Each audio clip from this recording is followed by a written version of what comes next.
It is May the 8th, 2019. Welcome to Wrestleview Weekly, here on the Wrestleview YouTube channel and on wherever the heck you're listening to Wrestleview Weekly, on the SoundCloud, on the Spotify, on the iTunes, on the whatever the heck it is that you listen to on the thing. Hello, everybody, everyone in the chat. Let them know. Well, let them, that's me. Let me know how you be. Hello, Jamel. I saw Quentin in there also. Hey, CJ. Hey, Gills. Hey, Michael. Hello, everybody. Yes.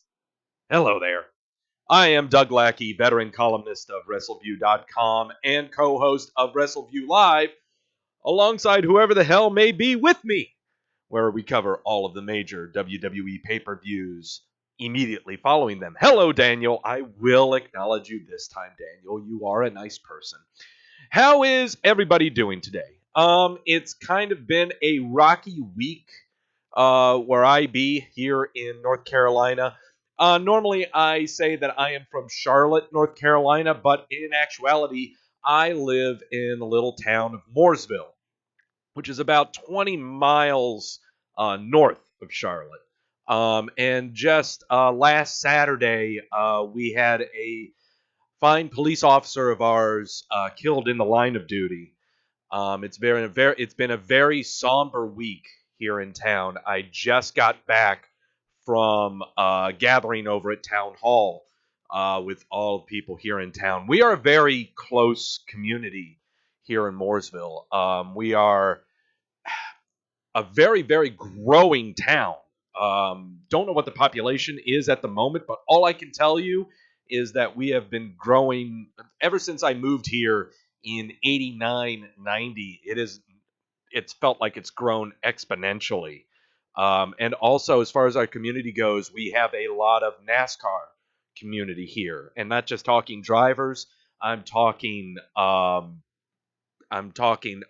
pit crew chiefs, crew members, engineers, and also a lot of automotive engineers live here as well. It's a very thriving community. Also, the headquarters of Lowe's Home Improvement is here in Mooresville. So we have, hey CJ, thank you. Yes, I did get a nice little haircut. So we are a very close and thriving community. And so what happened Saturday is it kind of hits hard with everyone here. Daniel asking how far I am from Charlotte Motor Speedway. Not very far. Concord, North Carolina, where Charlotte Motor Speedway is not but maybe 15 miles away from me. In fact, my home, my family home that I lived in, is not but 2 miles away from Dale Earnhardt's home and Dale Earnhardt Incorporated, and also where Dale Earnhardt Jr. used to live. He now lives in Statesville, which is a little further north from Mooresville, about a good 10, 15 miles north of Mooresville. So, once again, where I live is kind of a tight community, a growing community, and so, yeah. Kannapolis, Daniel says, Kannapolis is, yes, less than 5 miles away from Mooresville. It's kind of in between Mooresville and Concord.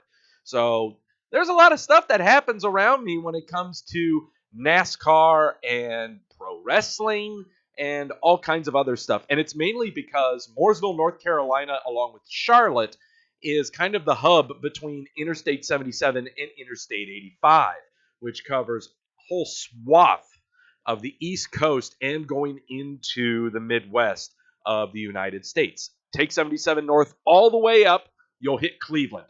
Take it all the way south, you'll merge on to 90 and I believe 70, which will take you into Florida. Stay on 85, it takes you into Atlanta. Go north, it'll take you on to Washington, D.C. 77 also connects to 40, that takes you through Tennessee and Kentucky. So where I live is a hub for a lot of travel. And when I mean travel, it's by anyone that needs to do a lot of traveling, albeit NASCAR, albeit even athletes. That's why a lot of former athletes and current athletes live in this area. And so that they can be on vacation, and it's also easier for them to travel to where they need to go. Tony Goose in the chat room asking, does Steamboat from Mooresville? He's not from Mooresville, but he lives on Lake Norman, which is on the outside. It embodies Mooresville, but his home could be in Mooresville. It could be in Denver, North Carolina.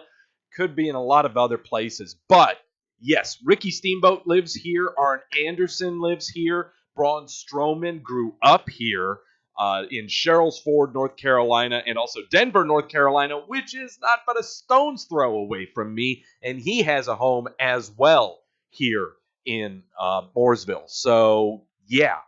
Hey, Shane, welcome to the chat. Okay, enough about where the hell I live and giving you a geographical lesson. On to this show. Wrestleview Weekly made me shake the camera. This was a very trying week for me when it comes to the WWE product as a whole. Because if you were like me, and I know I am, you felt incredibly patronized. You felt so condescended upon with the TV product that happened. More importantly, what happened on Monday Night Raw, but led into SmackDown, which, again, we'll get to the reviews. A lot of news to talk about as well. A lot of TV news to talk about with the headlines for the week. Updates to the injury report. Names that I did not add onto the injury list that I will try to do so. I won't do it during the show, but injury news coming down the pipe involving an NXT star that was hoping to have a very promising program coming up here next month for the NXT Takeover show that's happening on June the 1st. And finally, to end this show, I took it upon myself to try to make the WWE television product that we had this week less patronizing. However, after doing some research a little bit on why the product seemed patronizing, we got a lot of questions answered about why they chose the route that they chose to go with Raw and SmackDown, the television product in general, and what's going to be coming up down the pipe for October, and the SmackDown move to Fox.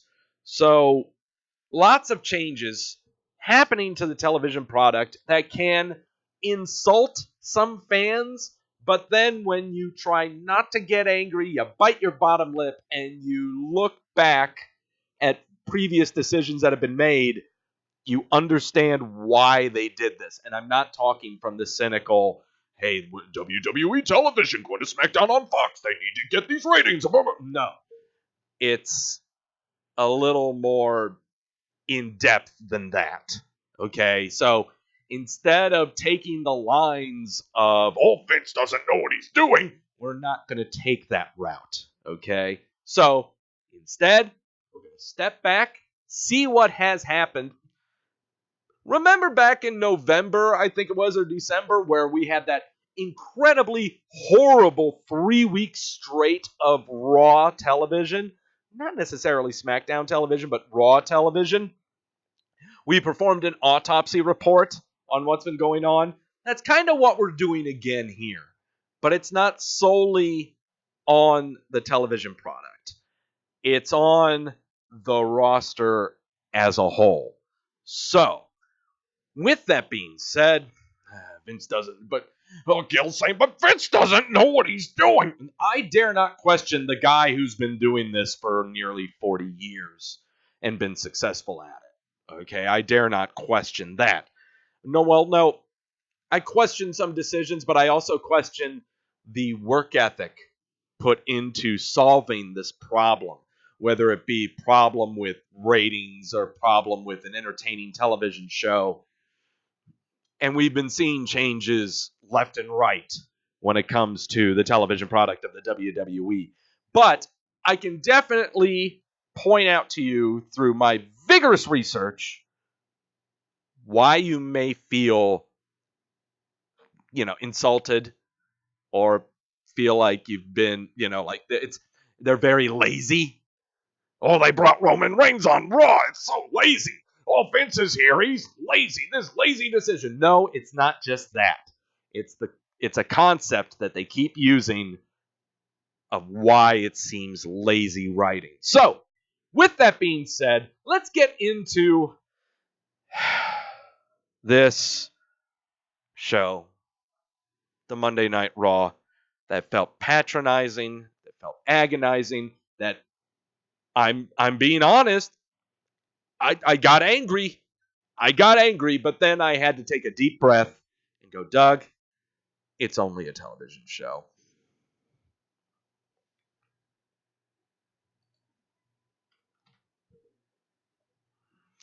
Monday Night Raw, the mothership, the flagship, the show that does the whole thing. Goose saying that Vince interview this weekend was a bit creepy. Kinda. Hey, look, there's Roman Reigns. He said he was going to be on, but there's a Daniel Bryan and a Kofi Kingston. What the hell is going on here? Okay, so start the show. Vince McMahon comes out. He's about to say something. Roman Reigns comes out. He's about to say something. Then out comes Daniel Bryan, avoiding the milk carton. He is not injured. He is good to go. And, well, before that even happened, Kofi Kingston comes out. And so why is everyone here? What the hell is going on here? So, first off, Vince comes out. He says, this is going to be a Raw no one will ever forget. Why? Because we're starting out with me. Roman Reigns comes out. He's glad that he's there. Reigns admits that he's on SmackDown, but he's been on Raw a long time. Reigns always wanted to leave the place better than he found it. But when he was on his leave of absence, he remembers McMahon and his spoiled kids told the audience that they were the authority. Well, that was a lie. Reigns says that's over. He takes his orders from the WWE Universe. McMahon says that Reigns thinks he's just going to show up and the crowd will love it. Reigns says if the crowd makes a ton of noise, he'll do it every week. Then McMahon says there would be anarchy if that happened. We just had right there a replay of when Seth Rollins bitched at Karen Bourbon about why Raw sucked. You get that, right? This feels like deja vu, doesn't it? Roman Reigns coming out and saying that, you guys are supposed to, you're just the authority again. That's why this show is horrible. That's why I'm here. That was immediately right there when my blood started getting a little hot. Going, really, don't be telling me this now. Don't do this to me. We've been down this road. I have a very good memory. Okay? And I'm sure all of the fans that have been watching since then have a good memory too. Maybe don't do that. But then Daniel Bryan's music hits. And he comes to the ring.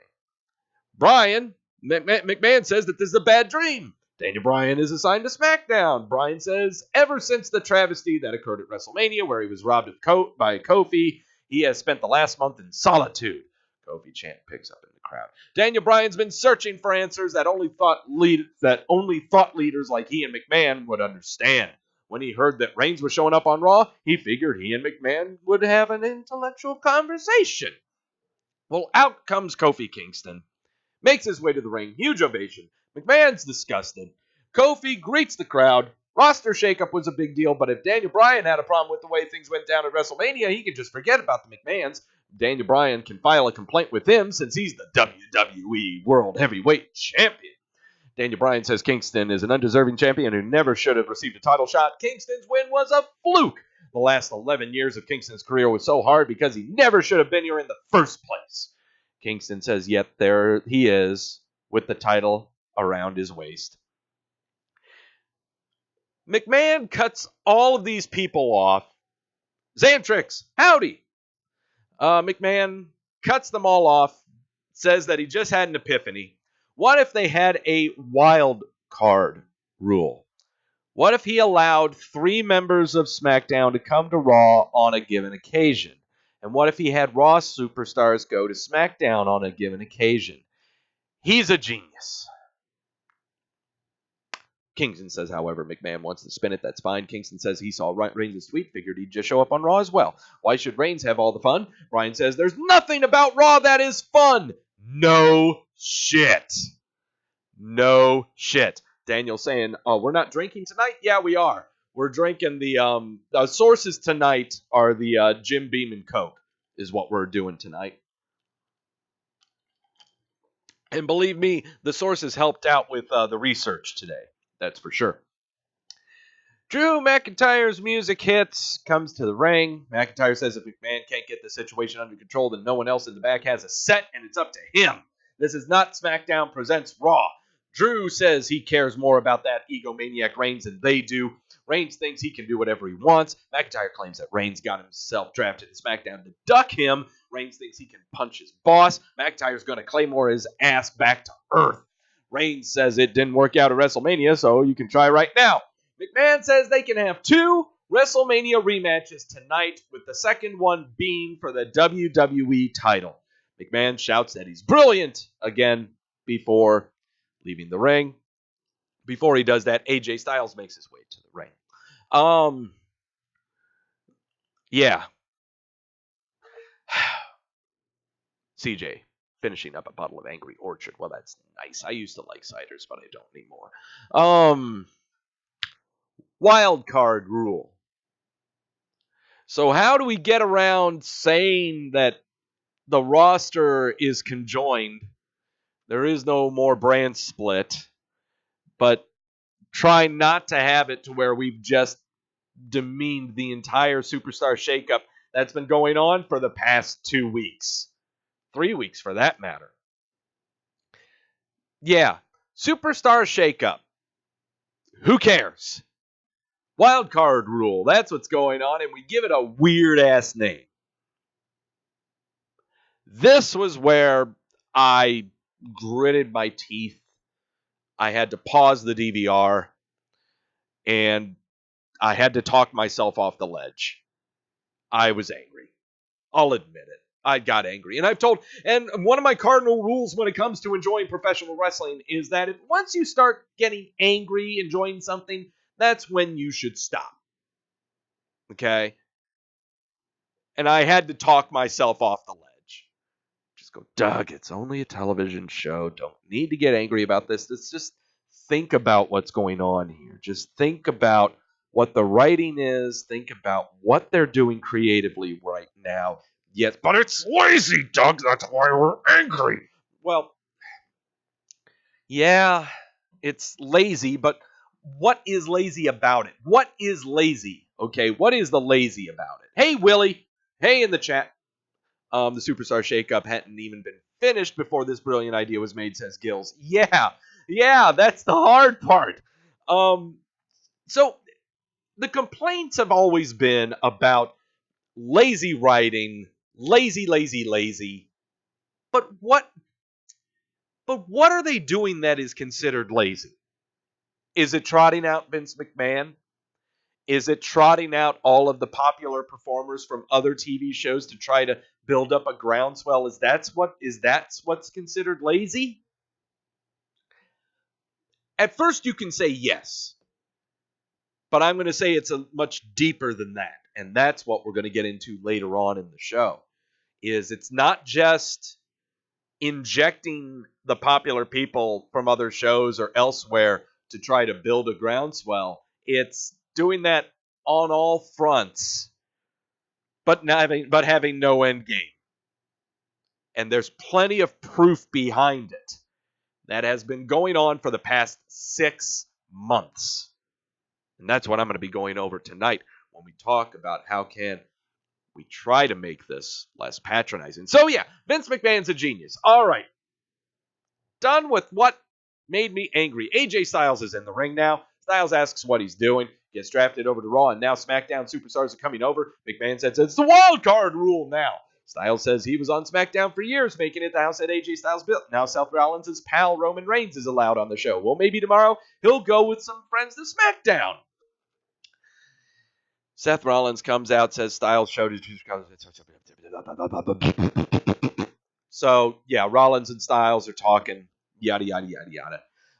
McMahon pulls a Teddy Long on us and says that they're going to be teaming up, squaring off against 2 guys, and he'll have them come out. And it's going to be Bobby Lashley and Karen Foreman.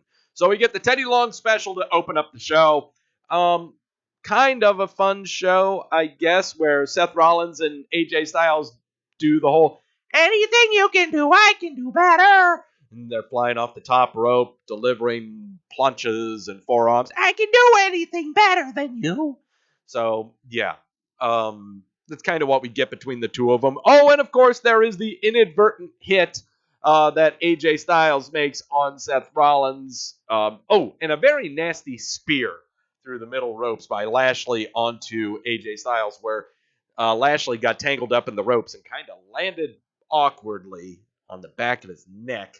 Willie says just feels like a quick fix after the low ratings. Yeah, Willie, I get you, and that's what we're really going to be really talking about later on. But your winner of the match is Bobby Lashley and Karen Corbin after AJ Styles accidentally gives a phenomenal forearm to Seth Rollins when it meant to be for Karen Corbin, and they take advantage, and there you go. Reigns is going to be taking on Drew McIntyre in a WrestleMania rematch alongside Kofi defending his title against Daniel Bryan. We get replays of Shane McMahon and Bobby Lashley teaming up against The Miz. The Miz is sitting in a folding chair outside of Shane's locker room waiting for him to show up. Yeah. Sami Zayn is making his way to the ring. Corey Graves says that Zayn has rubbed people the wrong way and he's going to confront them. Sami Zayn does his usual shtick. Braun Strowman comes out, chases him out of the arena, and hurls Sami Zayn into a dumpster. Whereas then a garbage truck would come out and haul Sami Zayn away, dumping him into the garbage truck. CJ USA putting Raw as 3 separate shows per hour skews the ratings, but if you average out the shows, they stay in the top 5 consistently. We are not debating the popularity of this television show and its 3 hours in each part of the shows. We are not debating that at all. But what we are debating is, for all seriousness, the creativity and entertainment worth of these shows. Okay? Coming from anyone, including myself and all of you in the chat room that have been, and all of you listening right now, that have been watching this show consistently for a considerable amount of time and consuming the WWE product for a considerable amount of time, you have felt like things have been lazy. Things have been lackadaisical. Like they just aren't even trying. I can't get out of my mind the picture of Stephanie McMahon with a microphone in her hand, and in the background is someone holding up a sign with frowny faces that's saying, we feel like you're not even trying. That's what this feels like. You know, I don't want to say it's to the level of 2002, 2003, to where the WWE just wrote complete shit. And, of course, just laid back and went, well, hey, we're the only game in town. What else are you going to watch? It's not getting to those levels, but it's certainly starting to inch close to it. Okay. Yeah, CJ, from a fan standpoint, the show seems a bit plotting. Absolutely. We're going to go over that. Okay. We're going to get over that. Okay. We're going to get over that. Braun launches Sammy into the dumpster. Yay. No more bitching from Sammy. Lucha House Party versus 3 unknown guys. The Lucha House Party win that match so that you understand that the Lucha House Party is here on Raw to be happy fun times. That's why they're there. Ricochet is making his entrance. He is putting his Money in the Bank spot on the line against Robert Roode, essentially because previously Robert Roode pinned Ricochet. Now, this is odd. This is odd where you actually use what's happened in your previous shows and the matches involved as a basis for what you do for tonight's show, with predicaments leading into a pay-per-view that's happening 2 weeks from. What a concept! What an idea! You know? And also, it's a way to showcase Robert Roode has changed his look. He's kind of a different character now. He's not exactly a babyface, per se. And also to showcase Ricochet, because we love showcasing Ricochet. What a novel concept. for this match. For Ricochet and Robert Roode. With the spot on the pay-per-view on the line. What a brilliant idea. We ought to see a lot more of this. This actually took some thought, you know? Natalya and Naomi are backstage looking at invitations from Lacey Evans alongside Dana Brooke. They all got the same invitation. So, yeah, whatever the heck that could be. Robert Roode versus Ricochet with the spot on the line. Ricochet ends up winning this with the flippy dippy 630 bam onto Robert Roode. It was a nice little fun match, but it was intriguing in that there were implications involved. Matches that have implications other than for a title. Who'd have thunk it? Based off of stuff that happened the previous week. What a novel concept. It's not like they would have number one contenders matches out of the blue. A triple threat or a fatal four-way for a number one contender spot. So ham-fisted.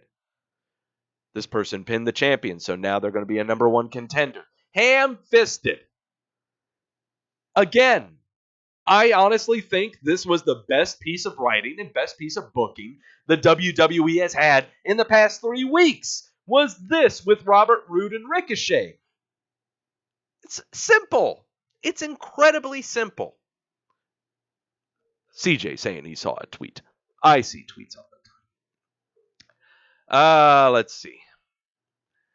Roman Reigns is going to take on Drew McIntyre. He says that he talks stuff. Replays of Rey Mysterio defeating Samoa Joe in a non-title match last week on Raw. They're going to be facing each other at Money in the Bank for the United States Championship.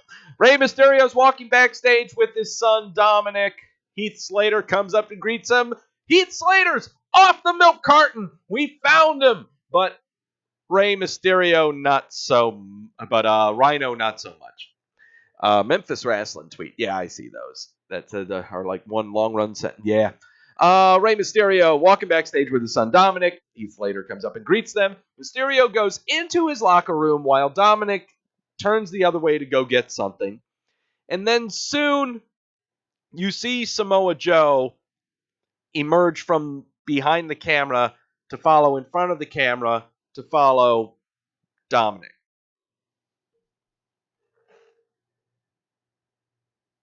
I want to explain this again. Rey Mysterio and Dominic are walking down a hallway. It's a very narrow hallway. They're going the direction like they're walking towards you. And they end up to Rey Mysterio's locker room. And Mysterio goes in, and Dominic says he'll be right back. He's going to go get something, turns and walks the opposite direction. And while walking the opposite direction, Samoa Joe appears in front of the camera, walking, following Dominic.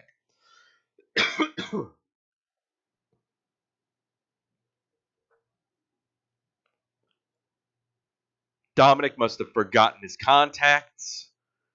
Rey Mysterio must be so short because, how could you not see Samoa Joe directly in front of you when you're walking to your locker room and suddenly you're just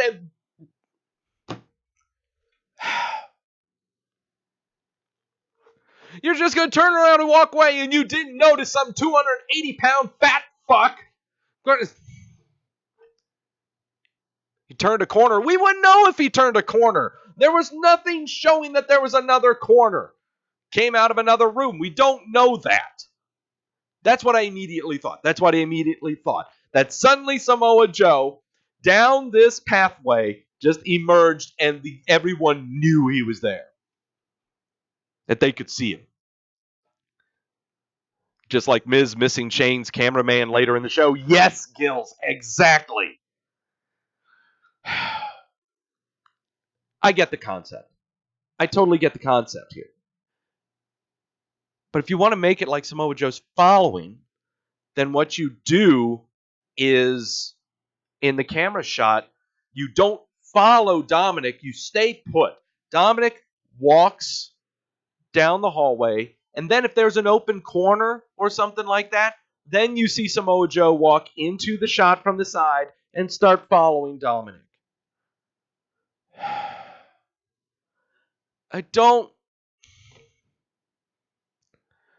CJ saying it's some Resident Evil shit. Shifty, he came out of a monster closet like in Doom, a Joe closet. At first I tried, again, I talked myself off the ledge. I talked myself off of it, and then I emerged right there on the precipice again. Yeah. Anyway, Samoa Joe meets Dominic backstage. He says, Joe says Dominic's been around for a while with his father and Uncle Eddie. Joe thinks Dominic wanted to come out and humiliate him last week. Is that because he did it to his father in front of 80,000 people at WrestleMania? Joe has a message for his dad. Mysterio may think he was the better man, but he looks forward to defending the title against him at Money in the Bank. Okay. Replays are shown of Becky Lynch and Lacey Evans squabbling last week. Lacey Evans has got a match against the Jobber where Dana Brooke, Natalya, Alexa Bliss, and yet all three of them are there, and Naomi are all there to watch the job where Lacey Evans pops the Jobber in the face and gets the pin. Lacey Evans then thanks everyone for coming to a classy event. Proper RSV was expected. She talks smack and then out about Becky Lynch, and then out comes Becky Lynch to beat her up in the ring.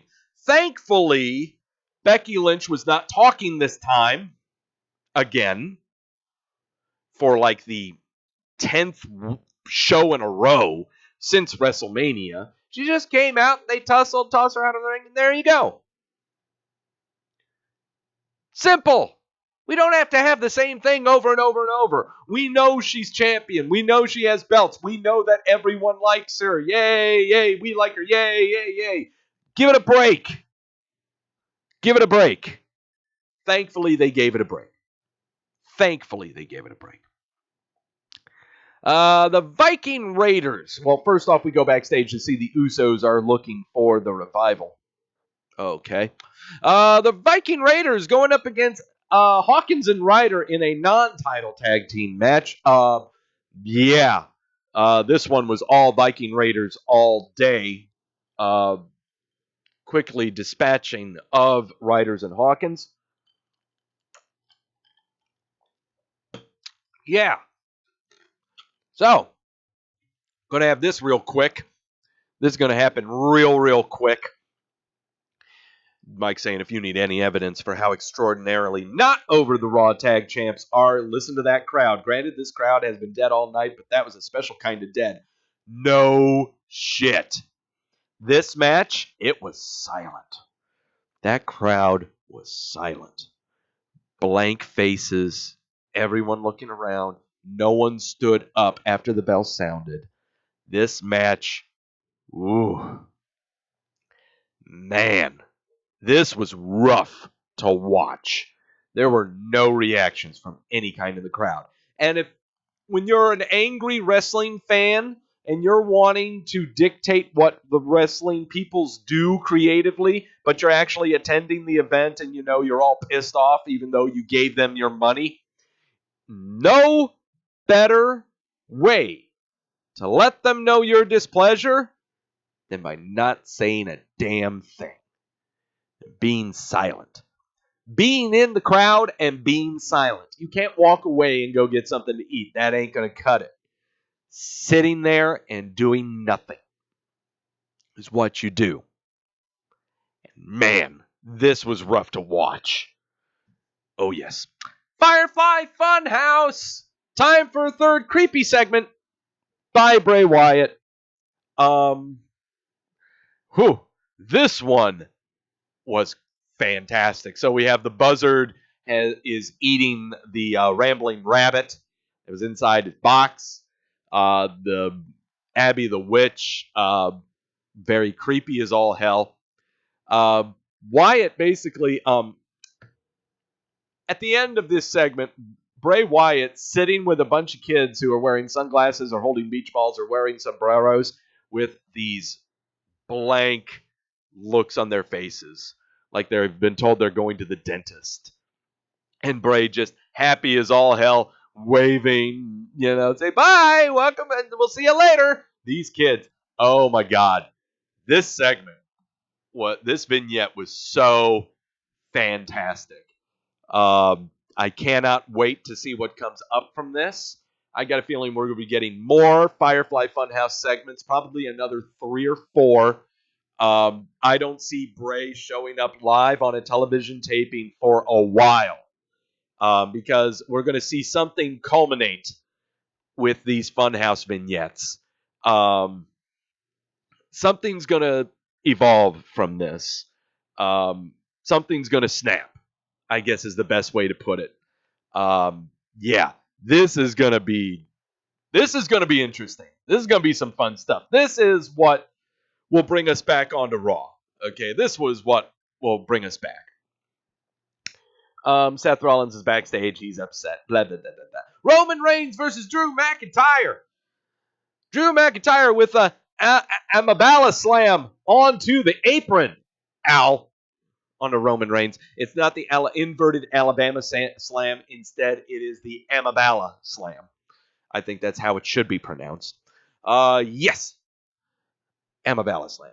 I kind of like saying that. All right. But we've got a winner by disqualification because Shane McMahon does the run-in. Runs in, starts attacking Roman Reigns after we get this little back and forth between Drew and Roman. Roman puts the spear on Drew, goes for the cover, and Shane McMahon attacks him from behind. Then Elias runs out, and we get a double team going on Reigns. But then The Miz runs out, has a steel chair in hand. He chases Shane through the crowd. Elias grabs Reigns and sends him into a Claymore kick from Drew. Going backstage, Shane is running out to his limo. Then The Miz finally catches up to him and starts beating him up with the chair. But Shane would kick him in the nuts, get in his limo, and drive away. Yeah. Fun stuff. Here we are. We're going to have a match between the Revival and Gallows and Anderson. Okay. Sounds good. Replays are shown of Dash Wilder shaving Scott Dawson's back. Oh, whatever. All right, that was really happy, fun stuff. But now we're going to have a match between these two. And I'm sure the Usos will come out and they'll make fun or do something like that. The Usos come out. They say they're going to make the Revival hotter. Usos show their version of Icy Hot called Usi Hot. The Revival start writhing around in pain because their genitals are coated with this, apparently. The Usos give them water bottles, so the Revival pour it down their trunks. However, since it's sweat activated, it only makes it worse. And so we have the Revival guys, wincing in pain. Dawson rubbing his ass on the apron like a dog, wringing the jacket in between his legs. While Gallows and Anderson stand there, pointing and laughing and looking amused. And yeah. Ref going, I don't know what's going on, so we don't have a match. Look.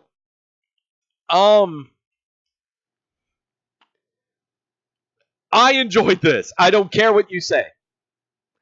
I loved the Revival's antics in the ring. Okay, I don't care. I don't care what you say. I don't give a shit if you wanted to see a wrestling match.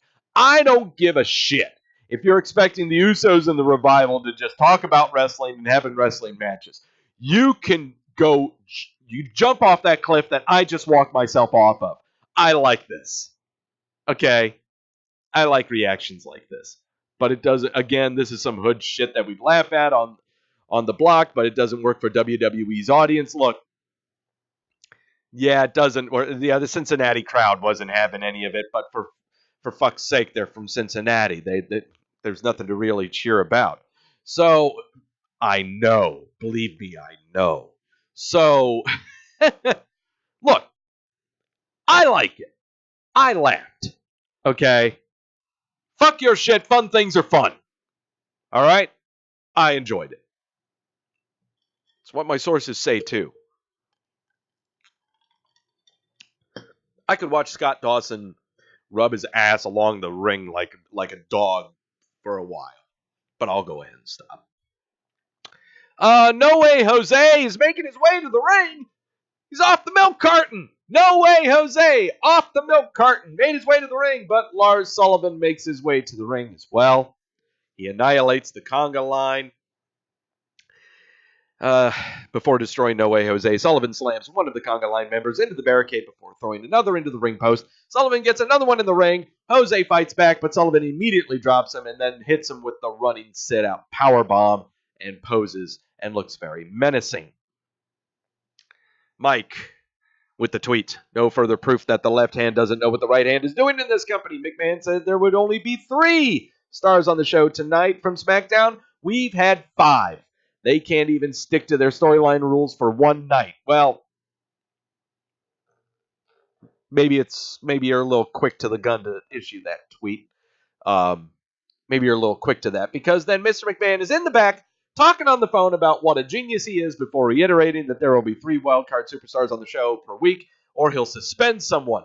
Elias doesn't count since he was with Shane, but Lars Sullivan walks in, and Vince McMahon makes it 4. Yeah. Feeling patronized yet? No? Oh, okay.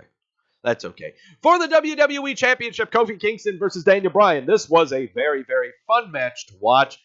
No chicanery, no one running in to interrupt. I was anticipating Rowan to come out. I was anticipating Xavier Woods. None of them coming out for this match. Daniel Bryan would try to go for the flying knee, but Kingston would avoid it. Daniel Bryan avoids the trouble in paradise, but he tries to go for the label lock. Kingston got out of it. Then he hits him with the TIP again. This time it connects, and he got the win. It was a very, very fun main event match. Too bad the crowd was totally dead for it, as Mike cleverly noted. Planet was sad with this result. I agree, Gills. Okay, so wild card rule with desperation and laziness and making you feel patronized all the way around. There was some fun stuff in the show, but again, it paled in comparison to how insulted you would feel of what they did with this show. Survey says 74% thumbs down because it's Monday Night Raw and everyone watches Raw, so everyone's not going to be happy with it. So, it's Monday Night Raw, freaking wild card rule, which means no brand split.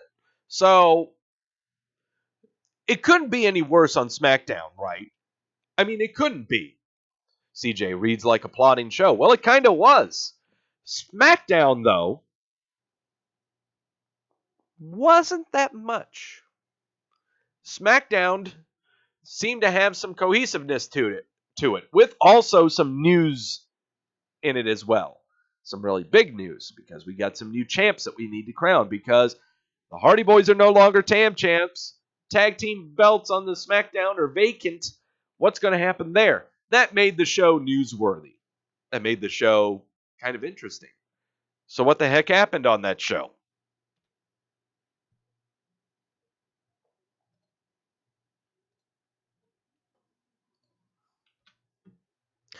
The SmackDown show coming from Louisville, Kentucky. It's Louisville.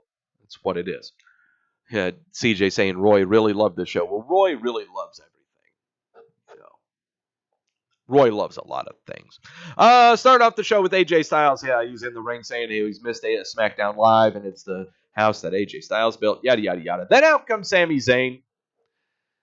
Says he'd rather be anywhere but here on his day off, but Sami insults the crowd, addresses AJ, tells him he knew he was going to do that. That's why he had to take advantage of the wildcard rule, because if he didn't, no one would come out and call him out on his toxic ego. Watch out, I might be sneezing here soon. AJ says his nose is burning. He's glad he made it out of the dumpster like that Braun Strowman threw him out of, but he could have at least showered. Sami says he showered, but the smell doesn't come out that easily, and the fans are chanting, "Take a shower." Xavier Woods and Kofi come out. Kofi says that they'll come out and have this party. How can you have a party without inviting the New Day? They joke about how AJ says SmackDown's the house that he built, but the fact is, he don't live there no more. Kofi says that what he wants to know is what are you doing there tonight? Styles asks if he saw him on Raw last night and figured he'd come out and return the favor. Woods tells Styles to check himself before he wrecks himself. Kofi says that he's the champ now, and AJ came all the way over to SmackDown, and he stands in a SmackDown ring, and here Kofi is in that same ring. So, AJ, what you gonna do about it? Zayn interrupts him, tells him to stop. He sees where it's going. Sammy tells Kofi that, you're not going to offer AJ a title match tonight. Sammy tells Kofi he loves him, but if I'll tell him the truth, no one else will. Tells Kofi that these people are not happy for him. He got a taste of their affection. He's in the trap of trying to please them. And if anyone deserves a WWE title shot, it's him. Zayn says that the people deserve a champion who will tell them the truth. Kofi cuts him off, asks Sammy what's it smell, because he hasn't showered enough. Kofi tells Sammy he's got it all wrong. He defended his title against Bryan to show everyone what happened at WrestleMania was not a fluke. He considered himself to be a fighting champion, and being the fighting champion that he is, he wants to put the title on the line tonight against either of them. Kofi says he will remain the WWE World Heavyweight Champion. So we're going to have a triple threat title match for the WWE World Heavyweight Championship. Kofi versus AJ versus Sami Zayn. Kevin Owens would have a little vignette on the cell phone saying it's his birthday and he's glad he's not there. He's going home tonight because it's his birthday. Well, that's really nice. Ali versus Andrade for your completely wrestling match, because it's Andrade, because it's Ali. Ali queued up a interesting vignette about the Money in the Bank ladder match where the lighting was kind of bad and it was nighttime. You really couldn't see his face. Yep. Then Andrade comes out. Zelina gets on the mic and says nice things about Andrade. They have a nice match, but your winner was Ali by DQ because Randy Orton decided to be a jerk and ran into this match. Delivering RKOs to both Ali and Andrade to show off that, hey, I can do Randy Orton things because I'm Randy Orton. And whenever you need Randy Orton things, you call on Randy Orton. Video clip of the history of Roman Reigns airs. Why? Well, because he's not there for SmackDown. That's why. Shane McMahon is making his way to the ring to crown the new SmackDown Tag Team Champions. But before he does that, he talks about The Miz and how disgusted. So, he is there to award and announce the brand new SmackDown Tag Team Champions, and they are Daniel Bryan and Rowan. They walk to the ring, no mic in hand. They're about to take the belts, but then the Usos come out and interrupt them, saying whoa about 15 times, and saying that when we were here, you're supposed to earn things. The Bar earned the titles from us. The New Day earned the title from us. Everyone has, the Hardy Boys have earned the titles from us. But why is it that these two guys don't? Knowing the value and prestige and legacy of the titles, they said they're just going to hand over the titles to SpongeBob and Patrick, Ren and Stimpy, Beavis and Butthead. I identify with all of those references. Shane says sometimes you have to earn a couple of things, and he will enjoy watching this match between the two of these teams because that's what we're going to have. These two teams going at it for the SmackDown Tag Team titles. And Daniel Bryan and Rowan would win the match. Very, very fun tag team match, as is every Usos tag team match. Very, very fun. Very, very fun. Match of the show? Probably. Firefly Funhouse segment is re-aired. Shane McMahon now says that he would like to leave the state as soon as possible, but he has something to say in the ring. It's about Money in the Bank and the ladder match itself. He says Money in the Bank ladder match is one of the most brutal physical matches of all of them, and then The Miz jumps him from behind. And they fight up to the ramp. The B team comes out and attacks The Miz from behind with the steel chair. So the B team turning on The Miz. That's fun stuff. Even though The Miz is on Raw and the B team's on SmackDown, you won't see that again.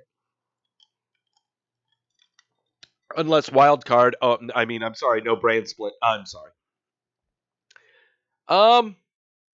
Backstage, we got Daniel Bryan and Rowan. They're looking at their brand new tag team titles. They don't like why there's leather on it. And then Heavy Machinery shows up. staring at those belts like it's a steak biscuit from Bojangles. Heavy Machinery off the milk carton. After a month of being on it, we hadn't seen them since WrestleMania. Welcome back, boys. Obligatory women's tag team match between Ember Moon and Carmella facing off against Sonya Deville and Mandy Rose.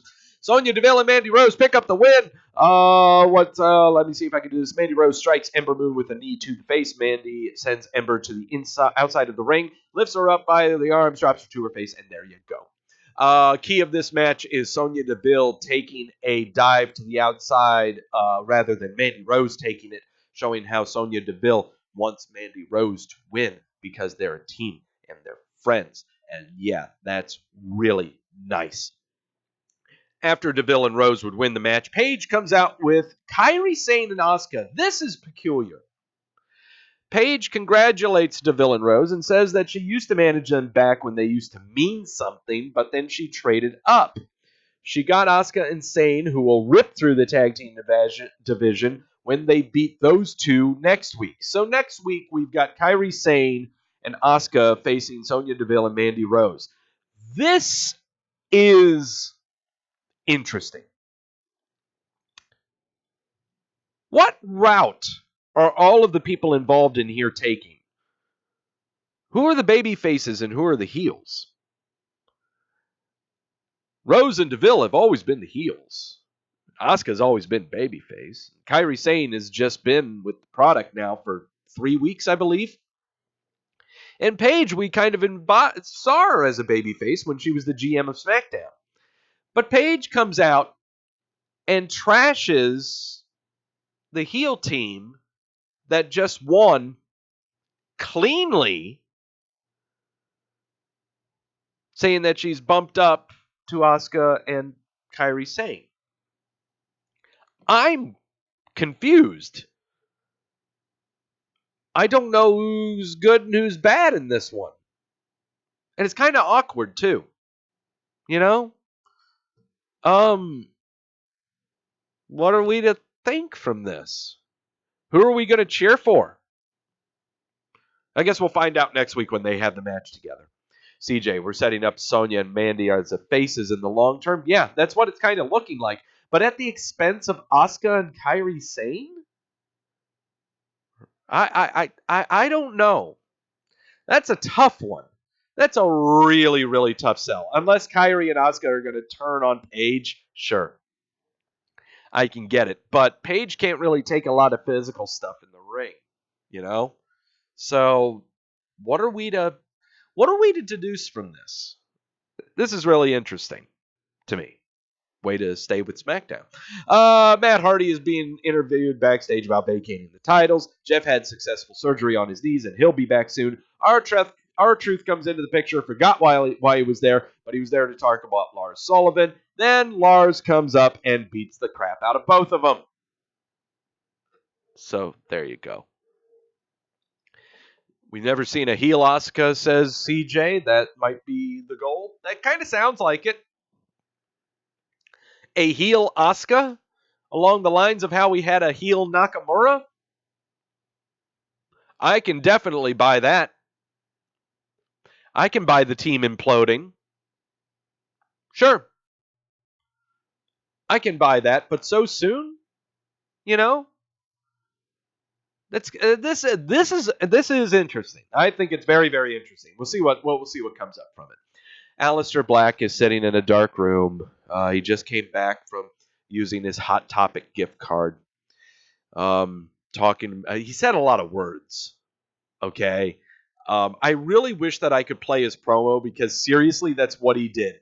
He said a lot of words. He said a lot of incoherent sentences with multi-syllable words that did not really add together. That's why I'm really buying that. I think Aleister Black is going to be turning heel soon. I really, really think this. Shifty saying the promos of Aleister Black are hurting him. I think they are too. He needs to get in the ring. Yeah, Gil's had another week of not being understood. Yeah. No one understands me. I have sins. Buh, buh, buh, buh, buh. Don't just kick people in the face and have your weird music and your creaky entrance. Creaky entrance is what I'm saying there. And honestly, I think I'm one of the few. I hate his theme song. I really hate Aleister Black's theme music. People were telling me it's like metal or something. I don't know what it is, but it's screaming and it's annoying.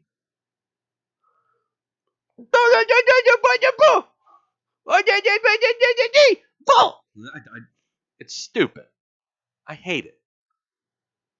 The best theme music going on right now, in my opinion, we're throwing this out there, time for debate, the best theme music going on right now.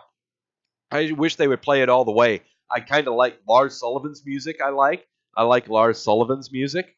Who else? Who else is good? Karen Borbin. Karen Borbin's music, I gotta try to get used to. I liked his prior theme.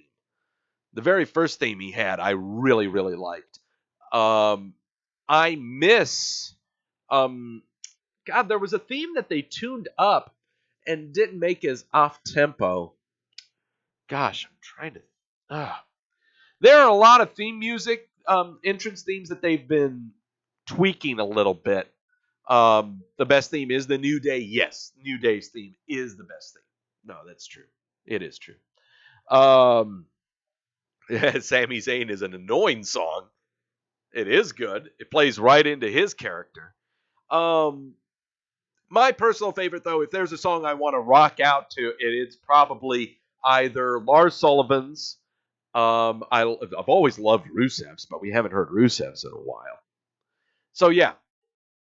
It's the kind of stuff I like. Non-title match, triple threat match. Kofi Kingston defending the WWE title against AJ Styles and Sami Zayn. A lot of this is all more about Kofi and Sami Zayn than anything else, because Kofi would kick out of how many blue thunder bombs? Like 2? No, 3. Kicked out of 3 blue thunder bombs, and this was after Kevin Owens made the run-in to attack Xavier Woods on the outside. Yeah, for the distraction. But no, 3 blue thunder bombs. Kofi kicks out of all 3 of them, hits the TIP, and that's how you win. I would really prefer it if when Kofi Kingston does the Trouble in Paradise kick that they abbreviate it. They should call it the TIP. I think. I think it would be better for his character instead of calling it Trouble in Paradise, because number one, he's not Jamaican anymore. We've known that, and we've seen the meme. We've seen the video of it. We make fun of it all the time. He makes fun of it all the time. I think it would be a nice change just to go, Kofi with the TIP! Something like that. He's got TIP and SOS. I think it would be cool. Trouble in Pancakeville, maybe. How long before we get complaints of Super Kofi? No, it ain't happening, Jamel. No, we're not going to get Super Kofi yet. And I like CJ, yeah, the Helluva kick or the hell of a kick. Yeah. I like out the mixed contextualization of it. Kofi Kingston is still your WWE champion. What did everyone think of SmackDown? 74% gave SmackDown a thumbs up, which is tradition because, as we all know, and say it with me in the chat room, why does everyone like SmackDown? Because nobody watches SmackDown. Everyone watches Raw. Everyone complains about it. Nobody watches SmackDown. Everyone enjoys it. As is tradition. As is tradition. That'll do it for the WWE television product. Sip your sources.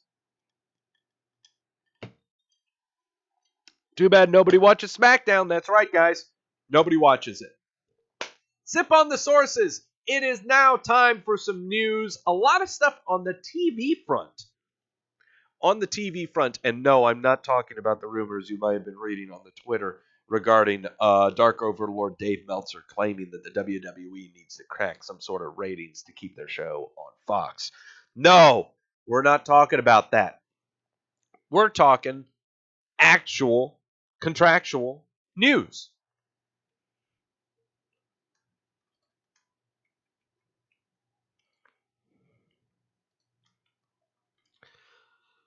Let's first start off with who is hitting the unemployment line. Monday Night Raw's lead writer, Ryan Callahan, was fired from the company last week, according to a report by Mike Tedesco that was put up yesterday. Sean Ross Sapp of Fightful, who is a guy that I will definitely... Yeah, Sapp is probably one of the few reporters that I will trust, because I have yet to see anything questionable come from him. Has an exclusive report subsequently confirmed by other media sources that Raw's lead writer, Ryan Callahan, was fired from the company last Thursday. Firing had nothing to do with storylines or declining ratings. The issue was that Callahan, who was based at the Stamford, Connecticut headquarters of WWE and did not travel on the road with the show, clashed with Dave Kapoor, who is part of the traveling creative team. The issues between the two are not clear, but they butted heads frequently. As a result, he was fired on May the 2nd. Callahan had been with the company for several years and had been helping out with the SmackDown writing team as well. This is another of several shakeups involving the writing staff over the past month. We had Road Dogg stepping down from lead writer of SmackDown. R.D. Evans quit during the WWE Hall of Fame ceremony. And also the hiring of new writers like Bruce Pritchard and Dana Warrior? So yeah, Dave Kapoor, Ranjan Singh. Yes, that is correct, CJ. Ranjan Singh. Yeah. So, we're down another writer on Raw. Will we be able to see it? I don't know. I am still in the middle of what I have called the Bruce Pritchard Project. It is where we try to see differences in the Monday Night Raw structure and comparing them between the years that Bruce Pritchard was a lead writer on Raw and the years that he wasn't when he was when he left the company. I am in the process of that project. I plan on having that out for you in a multi-part thing that we'll kind of do on this show probably in the next few months, because it's a lot of watching, okay? But again, my autistic, research-minded mind kind of thing really wants to do this. And I hope you guys are kind of doing it with me here, okay? Yeah, it's going to be really interesting to kind of check out, just to see if we can notice the differences in, the booking, the script writing, what have you. Rhino was interviewed by this guy, Chris Van Vliet, who really loves to be sold to. This guy, Chris Van Vliet, or Valet, or let's just call him, holy God, man, look at that nose and ears, dear Lord. Chris loves to interview these guys and get worked a ton. Hey, Trevor in the chat room, the UC Hot seems like a Bruce project when he was writing for DX. It kind of does. This Chris guy loves to interview. Vliet is what it is? Oh, what? I don't care anymore. Chris loves to get worked over by performers. Okay, he really does.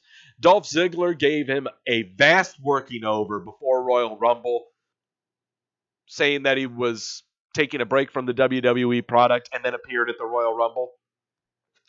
So, yeah. But Chris interviewed Rhino and talked about the status of his WWE contract. Rhino said that July 17th was his last date there. They actually offered me more than twice my downside, but it wasn't where they would have used me because the downside is so large, and it wasn't about money. It was about me wanting to be on the road work and helping the younger guys, kind of like a player coach. So, essentially, first off, Rhino's contract, if we're to believe this, ends on July 17th. And what was offered in his contract was still traveling with the company, but being more of a coach, being trainer, which kind of sounds like he would be taking the place of some guy that left 2 weeks ago, a guy named Dean Malenko. Just putting it out there. Who knows? Jamel saying Rhino wanted to work for his money. Well, I don't know. WWE offered him more than double the money to stay at home and not wrestle. Well, I'm not buying any of that stuff. I'm not buying what the WWE offered him. All I am buying from this little interview that Chris, the Mark, enjoys is I'm going to buy the date that's ending of his contract and what they were wanting to sign him up for. That's what I'll buy. I don't want to know how much they offered him. Really don't. Don't care. That has nothing to do with it.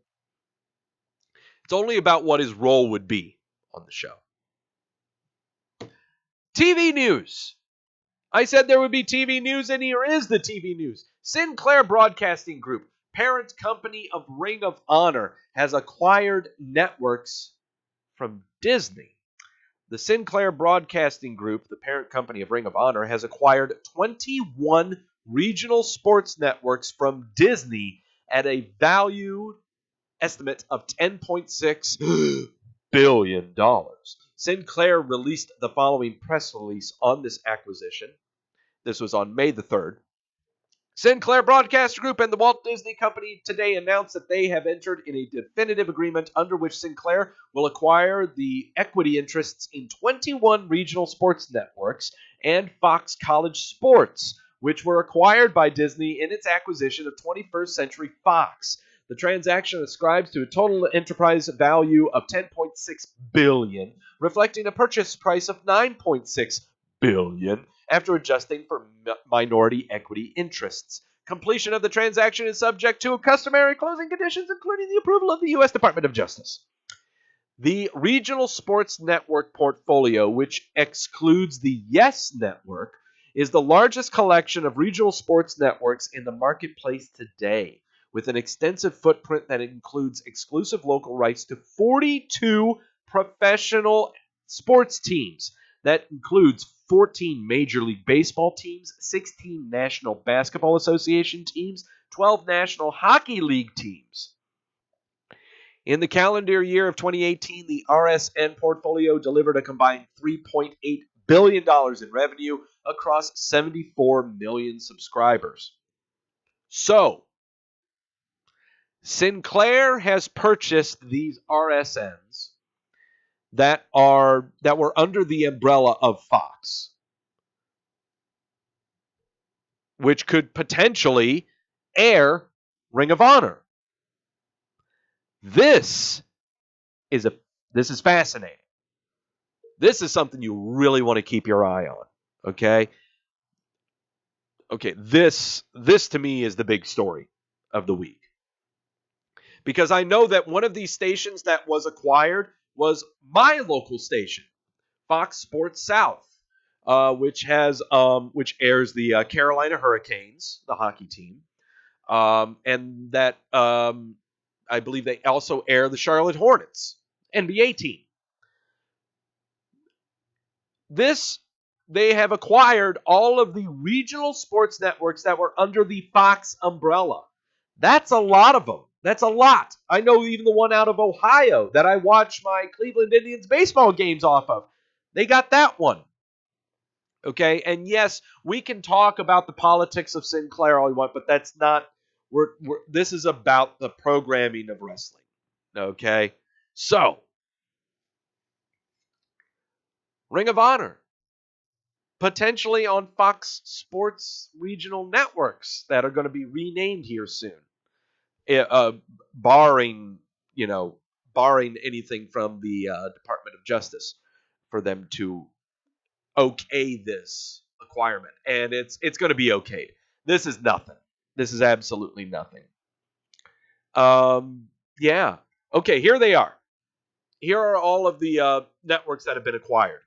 They are Fox Sports Arizona, Detroit, Florida, Sun, North, Wisconsin, Ohio, Sports Time Ohio, Sports South, Carolina, Tennessee, Southeast, Southwest, Oklahoma, New Orleans, Midwest, Kansas City, Indiana, San Diego, West, and Prime Ticket. Also included in this was the acquisition of Fox College Sports, which will cover, when it comes to college sports, a lot of the smaller conferences, and potentially Pac-10. Pac-10 is covered a lot on Fox College Sports, maybe a little bit of Big Ten, but yeah. So CJ saying, yeah, no real major cities. You want to bet? You want to bet no major cities? Come on.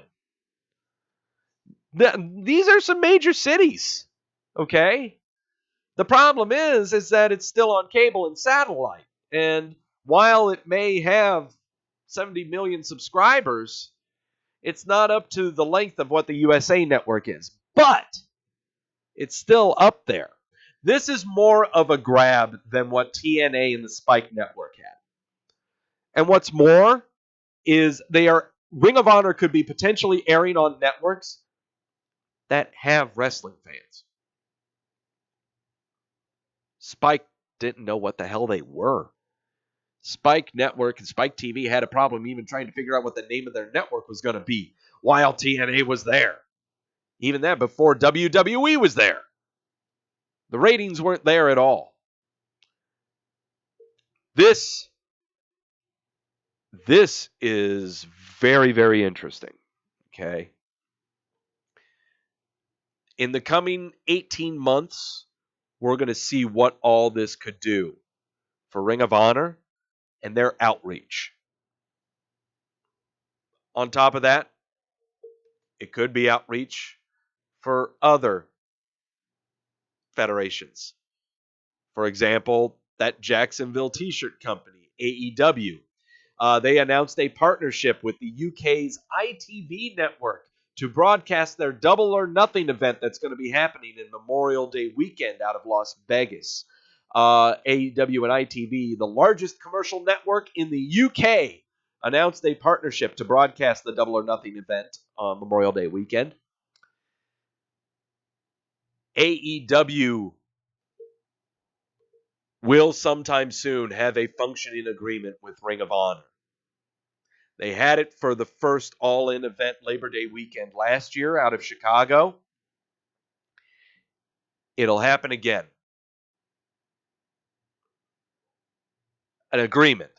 AEW is not going to be broadcast on the Fox Sports networks. Ring of Honor could be.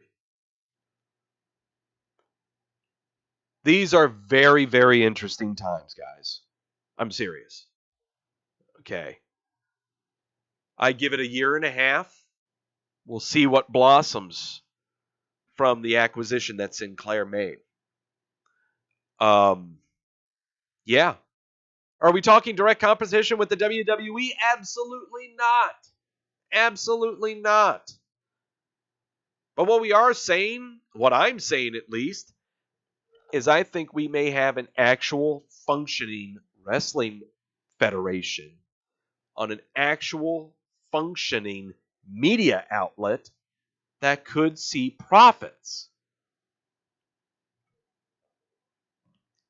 I really think that this partnership with Sinclair, acquiring the RSNs from Fox and Disney, and the potential of showing Ring of Honor on those networks is better than anything TNA or Impact has ever done. They are going the correct route. Ring of Honor being owned by a media entity instead of trying to run on their own, fantastic move. Yeah, this is going to be very, very interesting. Keep your eyes on what happens with Sinclair in the next 18 months. Speaking of more TV, XFL announced a multi-year television deal with ESPN and Fox to air their games starting next year.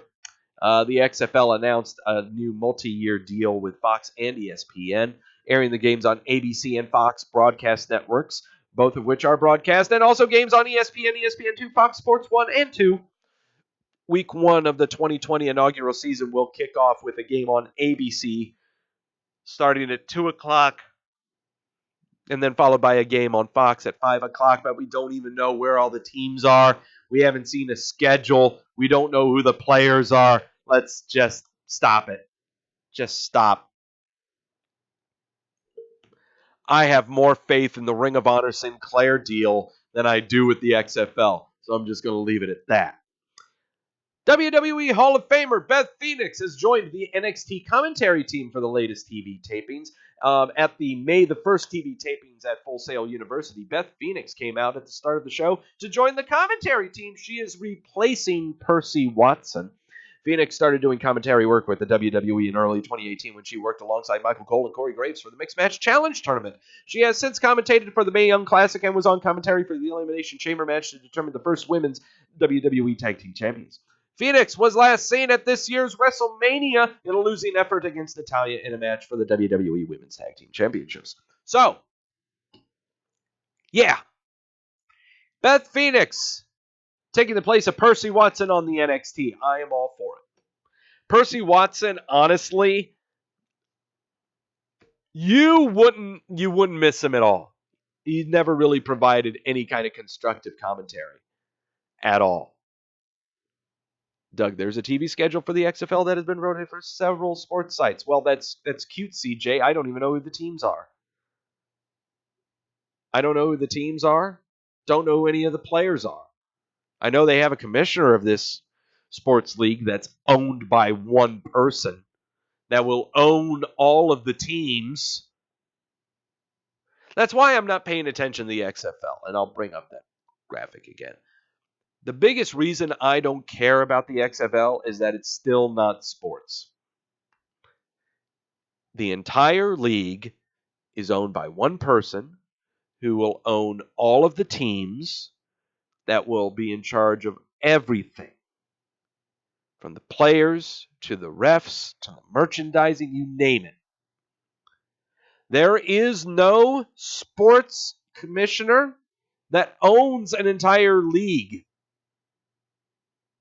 There is no league, no sports league all over the world that is owned by one person and actually functions as an actual sport.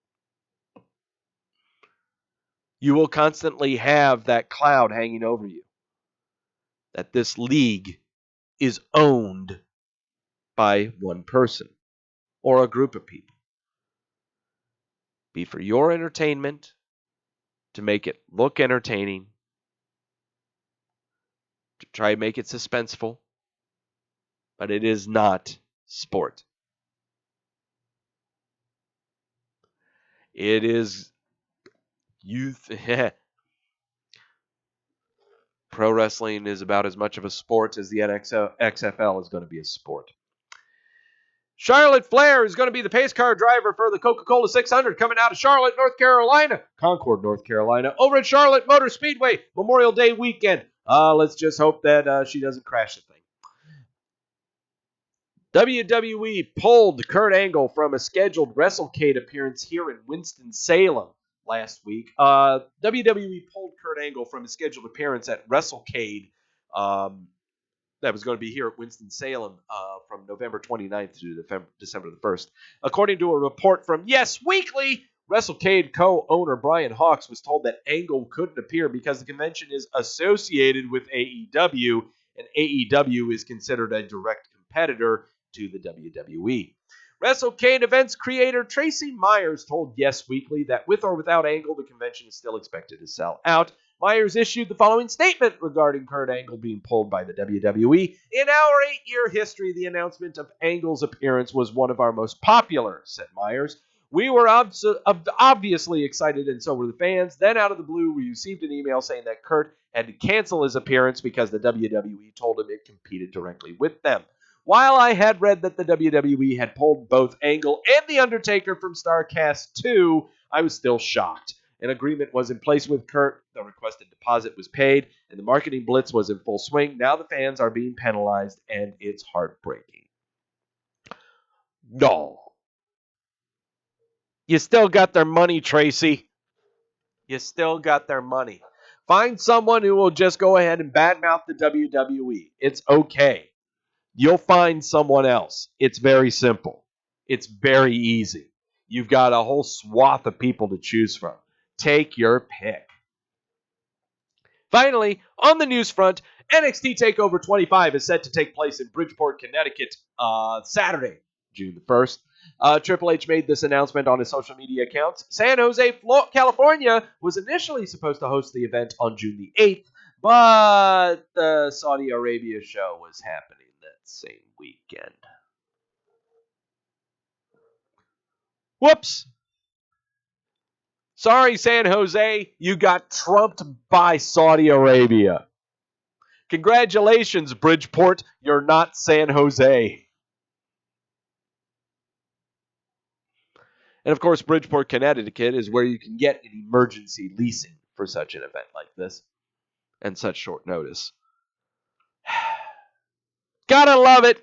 Gotta love planning. You gotta love it when you plan your events accordingly. Dear God, guys. On the injury front, as said earlier during the SmackDown review, Jeff Hardy underwent successful knee surgery and is ready to let the healing begin. Underwent successful knee surgery.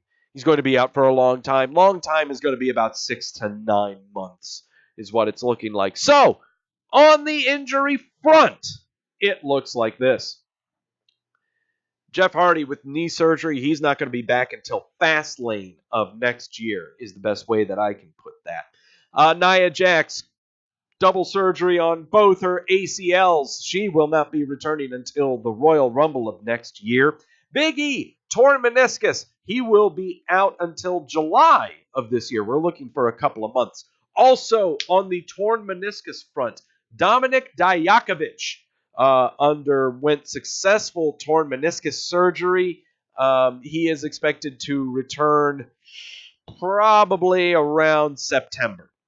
So Dijakovic on the shelf until September with a torn meniscus as well. Ronda Rousey wants to have a baby, but she has a broken hand as well. We're not anticipating her to be back until next year's WrestleMania. Tomato Chomper, neck surgery. Just did a follow-up visit with his surgeon and doctors, all saying that he is great. He is making great progress. We still have him slated for a December return, so we may push that forward to more like October or November. We'll see how that goes. Akam, cleanup surgery on his knee. He should be coming back this month. So watch out. AOP Viking Raiders may be happening soon. Fandango has had a torn labrum. He has been gone for a very long time. He was supposed to have returned February. We have not seen him for almost a year. Don't know what's going on there. And finally, Jason Jordan, no word about his neck surgeries. And nothing has been announced ever. He is backstage with the WWE. He's been traveling with Raw. But no word on what's happening with him. So, that is everyone who has boo-boos. That is everyone who is hurt. But what about the people who aren't hurt? What about the people who are perfectly healthy? What about the people who have not been on WWE television or main programming? I'm talking Raw, SmackDown, and pay-per-views. Who have not been on WWE programming for 3 weeks? What about all those people? Well, take a sip of the sources. Because this is going to be a long one. Ladies and gentlemen, it's time for the segment that WWE pays attention to the most on this show. And I'm serious. I really think they pay attention to this. Maybe not just me, but they do keep track of it.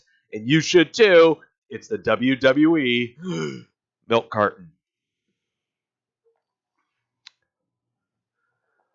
Holy shit, my back really hurts. Oh, my arches are falling. Oh, God, please help me. My back hurts. There's so many people on my back. All right. Hey, Kit. You're not in a hurry? Well, that's a good thing. That's a very good thing. All right, let's kick things off here with one of the talking points that we're going to be having for the segment coming up after this. Buddy Murphy, we have not seen him since his introducing monologue April 16th when the Superstar Shakeup happened. When he announced that he was coming to SmackDown, we have yet to see him on SmackDown. What's going on here? Buddy Murphy telling us he's arrived to SmackDown. Where the fuck are you, buddy?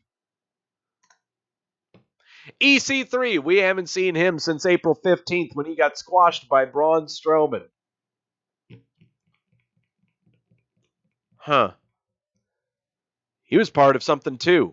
More on that later. Lio Rush. All right. Cue up the gossip. Cue up the rumors. Why isn't Lio Rush on TV? All right. Who did he piss off? What kind of big mouth did he have? Did he bring his wife and his kids and his dog into a show and everyone doesn't like it?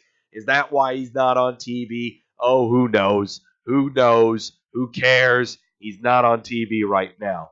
Take it for what you will. Yeah. Lio Rush has not been on TV since April the 15th when he was at ringside for a six-man tag match on Monday Night Raw.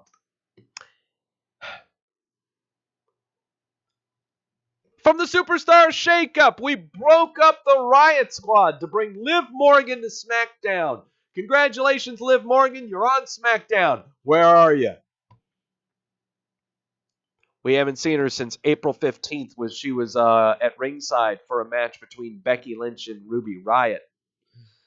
I don't get it. Where's Liv? I don't know where she is. More to the point, where's Ruby Riott? She had a match with Becky Lynch on April 15th on Monday Night Raw. Where is she? What's going on? I don't know. Holy crap, where's Sarah Logan? She was at ringside for that match as well. The entire Riot Squad has not been on TV since April 15th, the episode of the Superstar Shakeup on Monday Night Raw. You split them up. And you haven't had them on TV since. What are we to think? The women's battle royal at WrestleMania was a showcase for Sarah Logan. It was. She was one of the final people in it. We haven't seen her since the shake. What's going on? I don't know. Yeah. Jamel saying that was already almost a month ago. Yeah. The Superstar Shakeup happened 3 weeks ago. There are people who have been shooken up and have not shown up. Sheamus. We have not seen him since April the 9th. That was the SmackDown after WrestleMania where he took part in a six-man tag match. Rumored has it that he has been under concussion protocol and he has not been cleared yet. We have no word of that. We have no confirmation of that at all. All I know is with this time off, he's built a gym in his garage. He has done workout videos with many performers with the WWE. He has shown up to PR events for the WWE at various businesses like Cricket. So he's still appearing. He's on the road with them. So maybe we are to believe that he hasn't passed concussion protocol. But all we know is he's traveling and he's active. And that's a good thing because there was a scare of being diagnosed with spinal stenosis, the same injury that Edge had, and his retirement is imminent.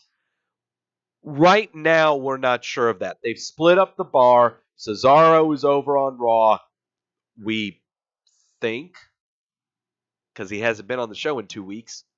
So, yeah. Have they announced the women's tag match for Money in the Bank? No, Kit. They have not. That might be happening soon with the tag match that's happening on SmackDown next week between DeVille and Rose facing Asuka and Kairi Sane. So, yeah. Mojo Raleigh. Okay, now Mojo Raleigh has not appeared on TV since the Raw after WrestleMania, where he finally introduced a lot of weird face paint on his face after doing monologues of, self-pity and self-loathing and stuff. He has made dark appearances on Monday Night Raw during commercial breaks that we have not seen on air, but they have aired on YouTube and Twitter via the WWE account. So Mojo Raleigh is traveling. He is doing stuff, albeit with dark matches. He has appeared on Main Event with the WWE Network, but he has not appeared on mainstream television yet. We've seen the vignettes. I've seen his appearances dark and on Main Event. I'm going to tell you right now, the one thing they need to change with Mojo Raleigh is his theme music and his Titantron. The look is great. Him on the mic about his self-loathing is great. Okay, I really think this could be something for him, finally, to play off of. However, the Titantron and the music need to change. Unless they kind of want to use that to their advantage and, have that be a reminder of how bad he was and how bad he doesn't think he is now. Name change would help? No, I'd keep the name. Because this is all the Mojo Raleigh character now. And I'm really I'm fascinated with this character right now. The Mojo Raleigh character he's full of self-loathing. He believes that he's a failure, an absolute failure, and I don't think anyone would argue with him. But it's about him doing something about it. Okay, whether it being successful or not, it's just doing something about it. About beating himself up and, damn it, getting off the schneid. And I kind of dig that. I can kind of identify with that a little bit. So I'm going to try not to be biased or anything. I mean, I think it's something that all of us could identify with. So for now, we'll see what happens with this. I'm really interested in what happens here. Apollo Crews. Yeah. Haven't seen him since WrestleMania when he was in the Battle Royal. The Andre the Giant Memorial Battle Royal. We touted that he was shipped on over to SmackDown. He has yet to appear. Yeah. So there you. Yeah. Haven't seen him. The Ascension. Haven't seen them since that Battle Royal as well at WrestleMania. I guess we're too busy having comedy segments with the Usos and the Revival, and too busy just having Gallows and Anderson in the ring laughing at people. Zack Ryder, Kurt Hawkins are getting squashed by the Viking Experience. Yeah. Bork Laser.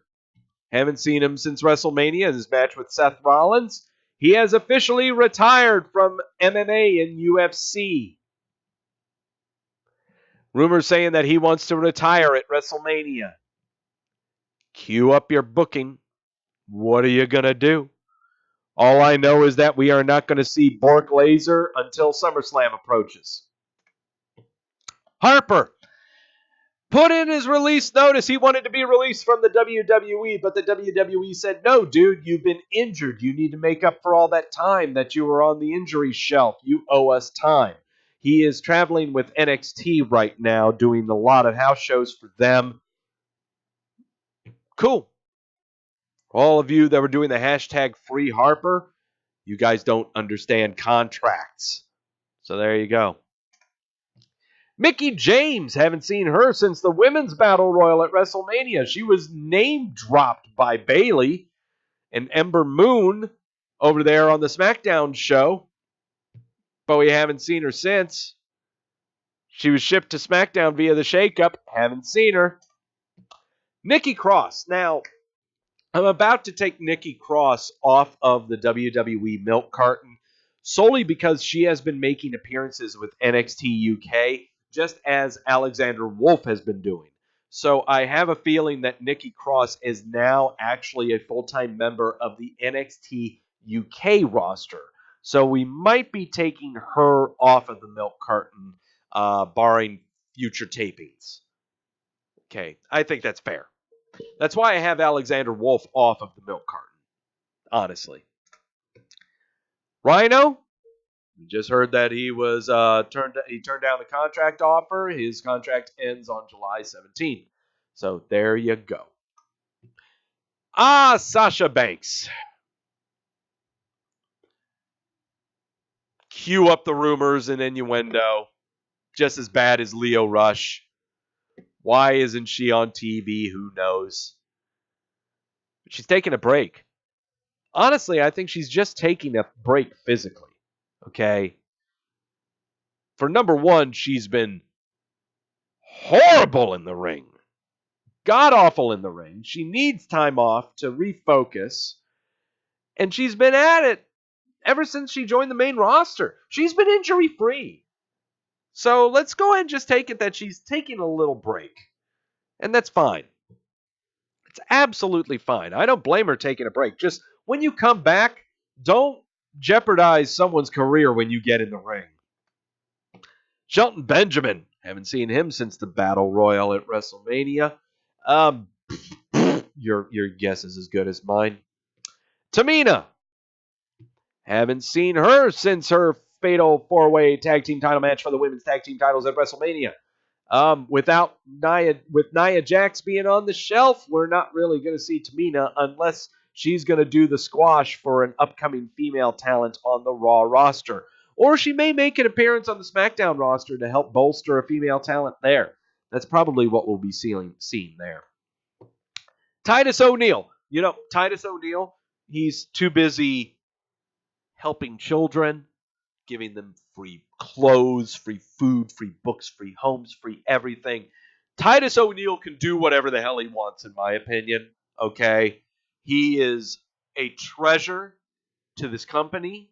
He is an incredible ambassador. He doesn't need to get in a WWE ring anytime soon. This man is a fantastic human being. He's got a new book coming out.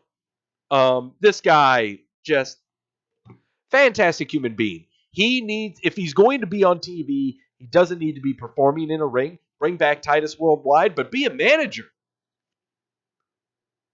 And got to be a babyface. There's no way in hell they're going to make him a heel. No. Come back as a babyface manager. I think it would be fantastic. Tyler Breeze. Now, here's another one, just like with Nikki Cross, that I might be taking Tyler Breeze off the milk carton. We haven't seen him since the Battle Royale at WrestleMania. He's been doing some stuff with NXT, traveling with the house shows, making appearances on NXT TV out of Full Sail University. So we may take him off the list as well. I advise all of you, and I encourage all of you to go on to the WWE.com Superstars page and look at their current main roster. There are a lot of names on that main roster that need to be taken off of them because they are not on the main roster. Names like Noam Dar, I believe Williams. I think Kenny Williams is who it is, or Keith Williams or something like that. There are a lot of names on the WWE main roster that are not technically on the main roster, and it's kind of throwing off some things. So I'm right now on the fence of keeping Tyler Breeze on the milk carton because he's made more appearances with NXT than anything else. Eric Young. Have not seen him since a 3-on-1 handicap match on SmackDown where they were defending the honor of Shane McMahon against The Miz. Advertised to be part of the Superstar Shakeup to go to Raw, but he hasn't shown up yet. What's going on here?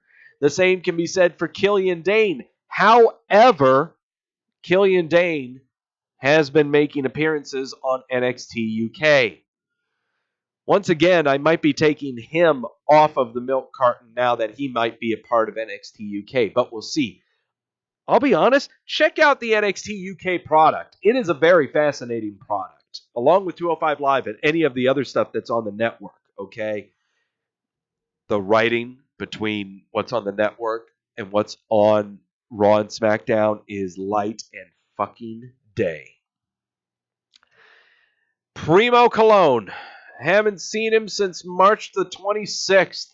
In a little segment between the Shane and the Miz to build up for WrestleMania. Oh, man. Hard to believe. March 26th. Dear God, we're getting close to 2 months now with this Joker not being on TV. I have no idea what's going on with him. Eric Young was a playmate for Bray, would be fun. That says Jamel and Shifty. I get you. I get you. I don't know, though. I mean, you got to reintroduce Eric Young first. So don't do your booking just yet. Razar. We have not seen Razar since February the 4th when he and Drake Maverick had a problem with how much Apollo Crews loved Kurt Angle. Hasn't really been on TV much. He's done some main event shows since February the 4th. However, he has been working out and training. He is a fucking house. So when Akam comes back, oh my God. Seriously, when AOP comes back, you get ready for some world-class hurt. Dolph Ziggler, we haven't seen him since Royal Rumble, January the 27th. He's too busy doing stand-up. He's taking a break from the WWE. He thinks he's funny when he really isn't.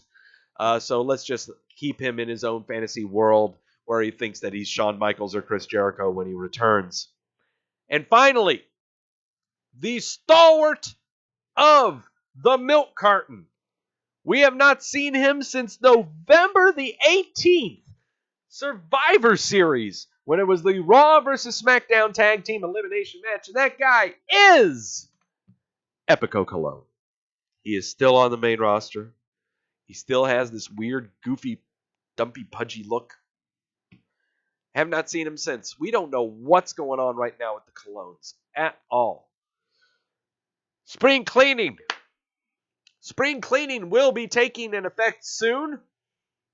I expect to see Epico Colon on that spring cleaning. Unless not, then he'll be converted to being an agent alongside Primo Colon. Yeah, that's your Milk Carton. It's always kind of a letdown because I'm used to Bray Wyatt being the stalwart of the Milk Carton. But that's your WWE Milk Carton. All right. It's time to do some talking about the research that I did. About how this week's television was so patronizing and so condescending. It made me angry. I talked myself off the ledge. Because as many of you know, again, when you get angry at something, you better stop doing it. So I talked myself off the ledge. I composed myself. And I thought to do some hindsight. Thought to do some research. Why does everything feel so lazy with WWE programming? I found out. And here are my results.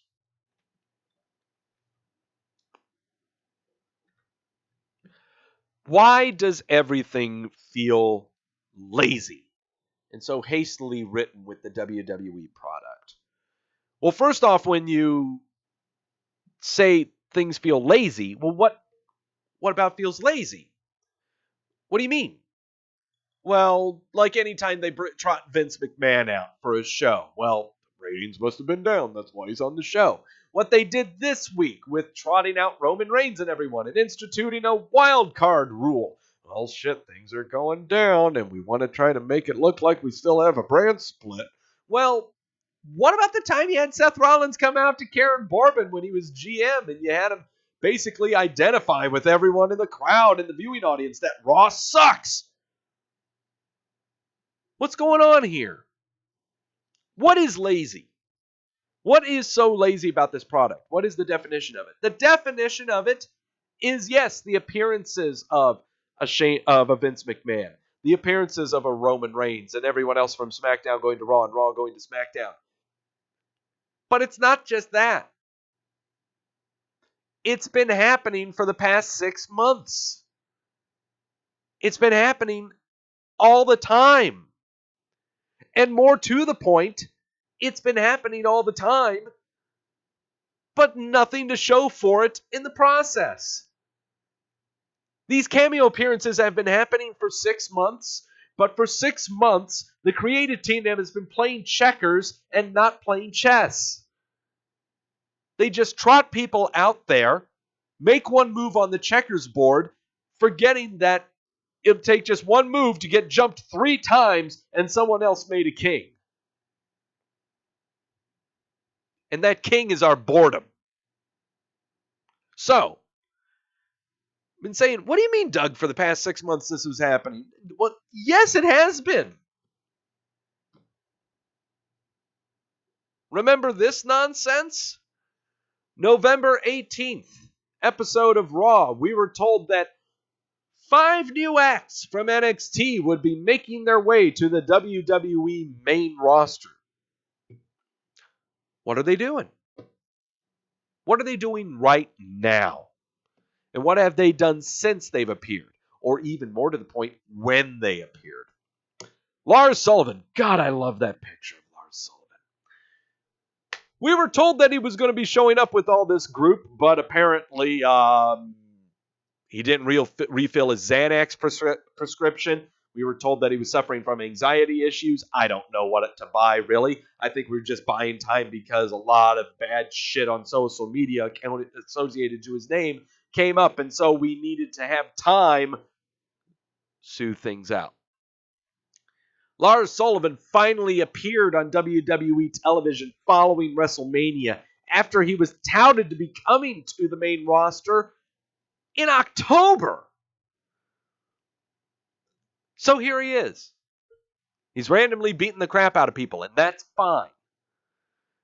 At least you got a plan for him.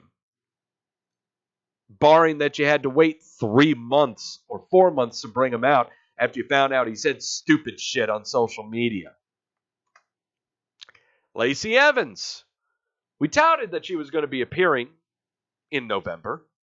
Made her first appearance at the Royal Rumble, and after that she just walked up and down the ramp a lot of times. Didn't appeared at WrestleMania just to walk up and down the ramp. Yeah. Wasn't this in December? Yes, CJ, it was, but it was officially announced in November that all these people would be arriving to the main roster. So Lacey has appeared. She's finally a fixation on the WWE programming. Socked Becky Lynch in the face the Raw following WrestleMania. So they got plans for her. Albeit time. A lot of time. Heavy Machinery. They were a fun act. They were a fun act at the beginning, doing a lot of fun stuff in the ring, getting every people situated with them, getting to know them. WrestleMania, they were in the Battle Royale, and that was fun and all. The problem is, last night was their first appearance on WWE television in a month. They had nothing for these guys within a whole month. And now you just put them on television and have them stare at new tag team belts that Rowan and Daniel Bryan got. Really? You couldn't have them on SmackDown continuously doing what they were doing? There's plenty of ways to do it. You didn't need all the segments with Shane McMahon. Seriously. You could have had them on TV. Nikki Cross. What a waste that was. Hey, we have Nikki Cross coming up to the main roster. Oh, by the way, she really hasn't been on... Well, I mean, she was with the Battle Royale at WrestleMania, but before that, you only saw her trying to team up with someone. I'm trying to remember who, and that's how important this is. She tried teaming up with Alicia Fox to be in the Elimination Chamber for the women's tag team titles. Haven't done much. So now she's at NXT UK. That's all well and good. But this guy, EC3, you've only had him on the microphone maybe once or twice. You've had him squashed. You've had him posing in the backstage area. He hasn't been on TV since he was squashed by Braun Strowman on April 15th. What are you doing with this guy?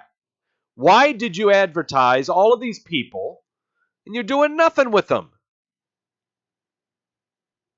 So we have the people coming up from NXT. That was back in November saying that, look at all these new people coming to NXT over to the main roster. However, before all of that stuff really took place, we had the doldrums occur after Royal Rumble. Viewership is down. We need to inject some more life into the main roster, even though we just brought on all this new NXT talent. We just don't have enough faith in our decision making. So what do we do now? We bring in some more people. We bring in Aleister Black, where he constantly teamed up with Ricochet to do tag team matches, but never really did anything singles-wise. Now we have him on TV doing creepy Hot Topic monologues using really, really big words and really disjointed sentences. We have Ricochet. He's going to be in the Money in the Bank ladder match. He had a good little mini feud going on with Robert Roode that I think was actually the showcase of Raw's writing for the past 2 weeks. He could be a showcase piece, and that's all well and good. There's nothing wrong with that. Oh, by the way, we brought Johnny Gargano on alongside Tomato Chomper to do more tag team wrestling, to kind of wet your palate a little bit. Unfortunately, Tomato Chomper had to have neck surgery, and we couldn't carry him into WrestleMania, which made us put Johnny Gargano on the back burner, so we made him the NXT champion, and we'll see how long that's going to last. But we just thought we'd throw these guys on TV just for the hell of it, just to get your attention, to get you backlatched on to us. Come on. Hey, we're the WWE. Hey, we've got other people that you might like. Here they are. Don't know what the hell we're going to do with them, but here they are.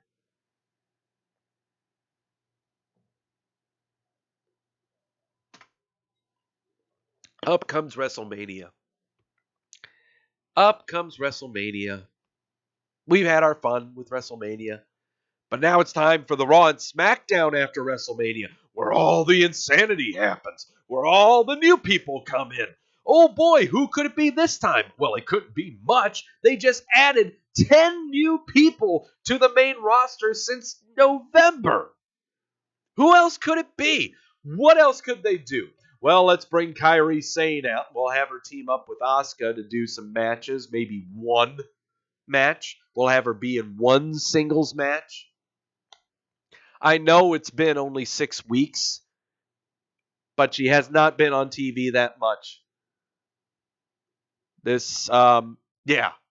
Oh, by the way, we're going to do that. We'll also bring up the Viking Experience. I mean, the War Raiders, the Viking Raiders. We'll bring them up now. But, yeah, we'll just do it emergency, okay? We brought them up. We have them squash Lucha House Party. We had them squash the Tag Team Champions, too. But there's nothing really to think about with these guys. They're just going to be squashers. We're going to make them the Tag Champs. Even though we had to change their names. We didn't plan on this one, guys. Levesque told Vince, these guys are really good. They're called the War Raiders. Vince, I don't like their name. I haven't seen anything they do, but I just don't like the name. Yeah. Oh, and by the way, the Superstar Shakeup happened. Superstar Shakeup happened 3 weeks ago, and we're shuffling people around. Yes, to make everything all vibrant and interesting. You know, new people going to different shows to start up different things. Like Buddy Murphy, who hasn't shown up since he was announced to be on SmackDown. Like Cedric Alexander, who's had only one match since being sent to Raw. And he lost that match to Cesaro. Apollo Cruz, sent to SmackDown. Haven't seen him since the announcing of the Superstar Shakeup. Cesaro sent over to Raw. 2 weeks ago, he had that match with Cedric Alexander. We have not seen him since. Chad Gable was supposed to have a match with Jinder Mahal on SmackDown 2 weeks ago, but Lars Sullivan beat the snot out of the two of them. We have not seen either of them since. Eric Young was announced to be on Raw after the shakeup. We haven't seen him at all since WrestleMania.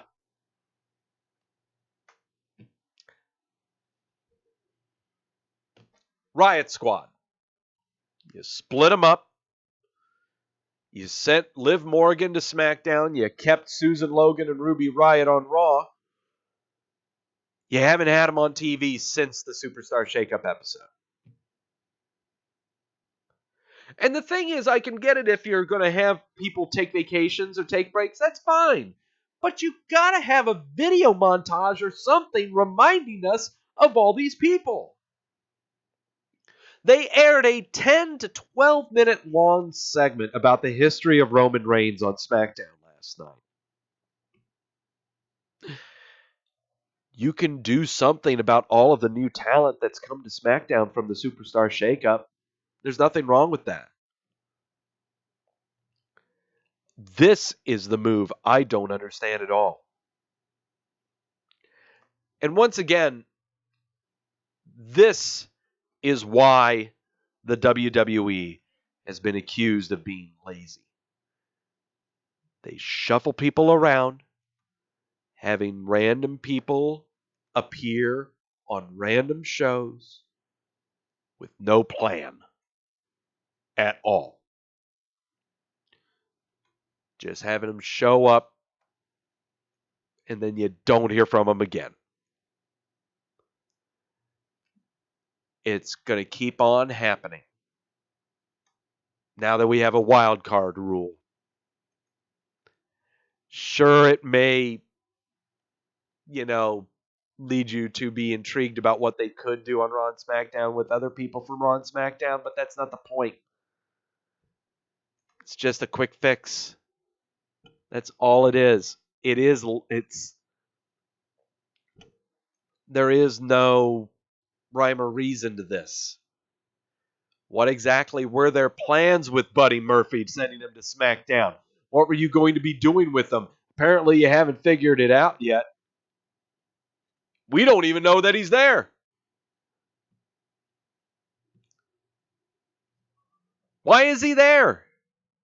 Who is he? Why is Cedric Alexander on Raw? Why did you even announce it? Why did you give him a match against Cesaro? Why? Why did you do this? If it was for us to know that he was there and that he's an actual talent, that's great. But you haven't said anything about him since.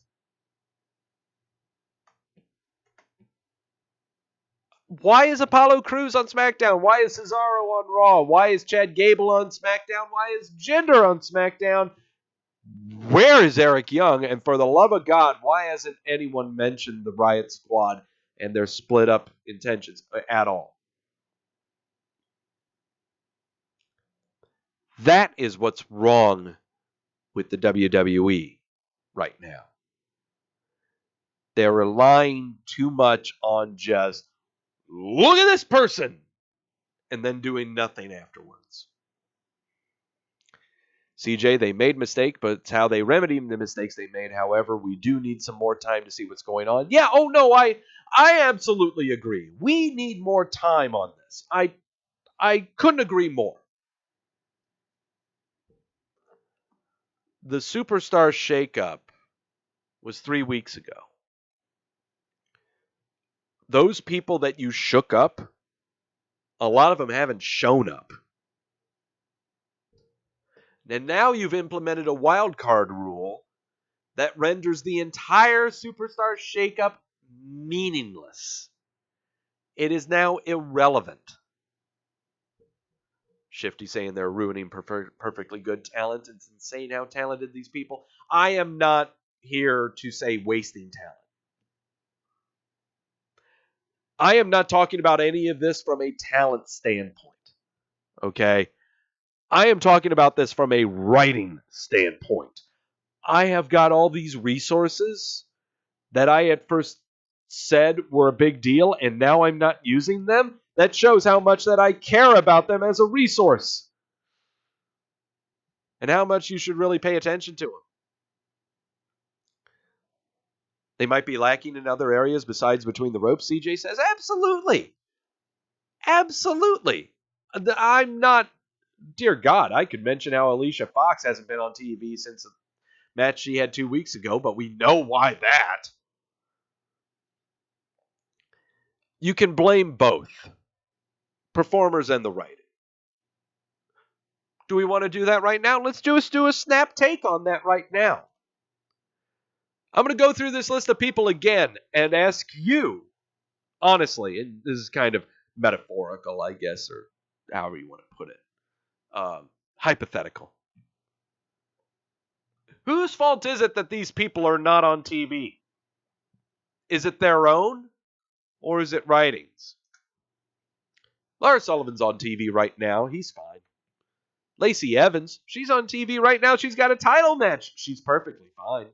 Heavy Machinery finally showed up on SmackDown after a month. They're fine. Nikki Cross, she's at NXT UK. I think she's probably fine. EC3,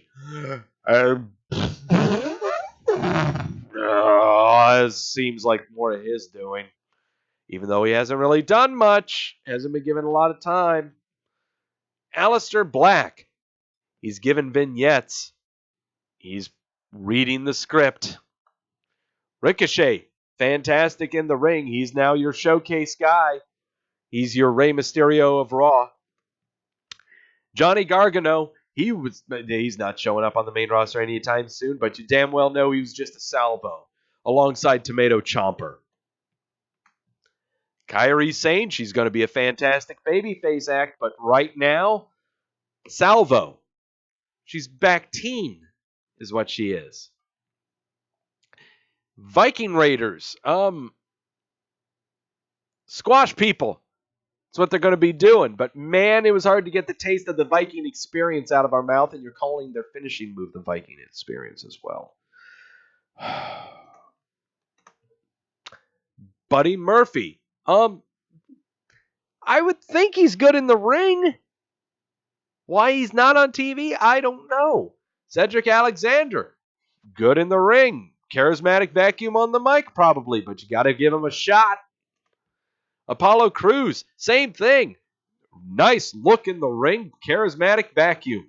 Cesaro, great in the ring, charismatic vacuum. Chad Gable, both vacuum. Jinder Mahal, the guy is a perfect character actor. Everyone hates him. Why? Why isn't he in the ring? Eric Young, we won't know. We haven't seen him in the ring in a god-awful long time. And the Riot Squad, they have been fine on the mic. All three of them. And yes, you can make your faults about Liv Morgan, but I think she's been okay in the ring as well. These three, why they aren't on TV, I don't get. And I'm not just talking physically and live on TV. Why they aren't in vignettes, I don't understand. This is the problem with the WWE, in my opinion. They throw a body on a show to get you interested, but have no end game in mind. None at all. And here I was a couple of weeks ago trying to book WrestleMania for next year. And now we kind of see how they do that. Because everyone that I just mentioned here, how they're booking WrestleMania, if any and all of these people are still on the main roster, they're just going to be in the Battle Royale match. Because that's all they are right now.